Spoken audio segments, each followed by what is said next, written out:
ஆசையால் நேர்ந்த அழிவு. ஒரு வேடன் காட்டுக்கு வேட்டைக்குப் போய், ஒன்றும் கிடைக்காமல் பல நாள் அலைந்து திரிந்து கொண்டிருந்தான். ஒரு நாள் அவன் ஒரு மானைக் கண்டான். அதன் பின்னே விரட்டிக்கொண்டு ஓடி அம்பெய்து கொன்று அதைத் தூக்கிக் கொண்டு தன் சேரி நோக்கி நடந்தான்.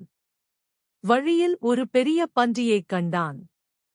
உள்ள மான் போதாதென்று, இகிந்த பன்றியை ஏது கொன்றால் 2 நாள் சாப்பாட்டுக்காகும் என்று அதன் மேல் அம்பெய்தான். அந்தப் பன்றி கோபம் கொண்டு அவன் மேல் பாய்ந்தது.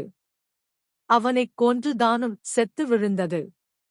அப்பொழுது அத்த வழியாக ஒரு நரி வந்தது.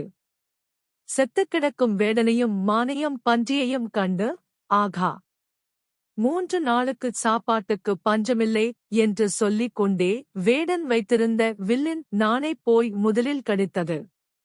தான் அறுத்தவுடன் வில்கம்பு சடக்கென்று விரிந்து நரியின் வயிற்றில் குத்தியது.